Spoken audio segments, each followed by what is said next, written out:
प्रधानमन्त्रीज्यू पूर्व प्रधानमन्त्रीज्यू अलिकति मेरो एउटा कुरा छ हजुरलाई केही प्रश्न राखौँ कि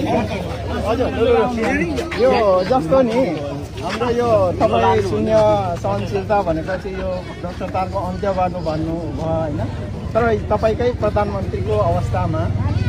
जुन तत्कालीन त्यतिखेर प्रधानमन्त्री हुनुहुन्थ्यो तर त्यतिखेरकै अवस्थामा जुन 23 र 24 को घटनामा चाहिँ जस्तो नेताहरूको घरबाट पैसाको बिटा US डलरहरू र रुपैयाँहरू डढ्यो त्यसको सम्बन्धमा तपाईँले त्यो के शून्य सहनशीलता भनेको त्यसमा चाहिँ के तपाईँले जवाफ दिनुहुन्छ कि भनेर मेरो एउटै प्रश्न होइन हजुरको होइन तर पनि मेरो भनाइ चाहिँ नेताहरूको घरबाट निस्क्यो त्यति चाहिँ हो नि त त्यो भ्रष्टाचारको तपाईँले यहाँ बाटो ठेका ल्याएको छ र भ्रष्टाचार गर्नुभएछ भने त मैले थाहा पाउँदिनँ सरकारले के गर्छ मैले त थाहा पाउँदिनँ थाहा पाएका बेला कारवाही गर्ने हो थाहा पाउँदिनँ एउटा कुरा मेरोबाट निस्किहाल्दैन अर्कोबाट कोबाट निस्केको मैले सबै थाहा पाउने कुरा भएन अरूको कारोबार छ मैले थाहा पाउँदिनँ नि अर्को कुरा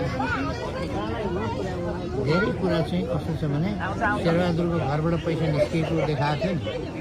त्यो अर्कै देशमा कहीँ कतैको केही बनाएर त्यो AI हुन्छ त्यसले फोटाहरू बनाउँछ त्यसले हाल्छ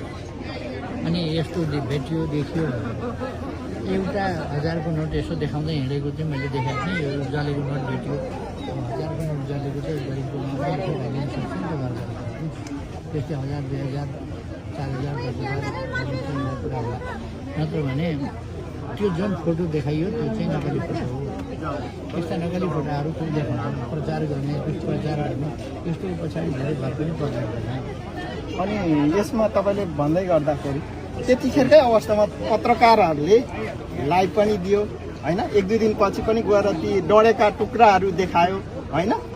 त्यसमा चाहिँ अब हामीले त्यो AI भनेर चाहिँ मलाई चाहिँ विश्वास लागेन होइन त्यो अब त्यो तपाईँहरूको होइन मूल्याङ्कन के छ र अब आउने दिनहरूमा ती डढेका पैसाहरू त्यस्ता भ्रष्टाचारीहरूलाई चाहिँ के गर्न सक्नुहुन्छ यदि तपाईँ अब निर्वाचित भएर प्रधानमन्त्री हुनुभयो भने चाहिँ प्रमाणित भएका सबै भ्रष्टाचारी हामी अनुसन्धान गर्छौँ प्रमाणित रूपमा भ्रष्टाचारी देखियो भने कारवाही गर्छौँ त्यो मैले भनेको छु म भ्रष्टाचार गर्दिनँ अरूलाई पनि गर्न दिन्न अब मैले भित्रभित्र त घरमा कगलले गरेको छ कारोबारमा कगलले गरेको छ थाहा पाउँदिनँ थाहा पाएका दिन कारवाही गर्छु तर जुन कि त्यो अवस्थामा त डढिएको स्वयं सबै जनताले छलङ्ग देख्यो नि त मैले अघि त्यसले अब त्यो होइन तपाईँको एउटा जिज्ञासा त्यो AI हो तर AI होइन त्यो पत्रकारले त प्रष्ट देखाएको छ कति देखायो जस्तो डढेको खरानीहरू त्यो पानी मुनिका ट्याङ्कीहरू होइन जस्तो अन्डरग्राउन्डमा राखेकाहरू र अब कोठाभरि जस्तो अब प्रचण्डकैमा पनि त्यसरी नै अब सिलिङ फुटाएर छरेकाहरू देखियो होइन अब खरानीहरू त अब त्यो देखिएकै हो अनि यस्ता अब कार्य गर्नेहरूलाई तपाईँहरूले अब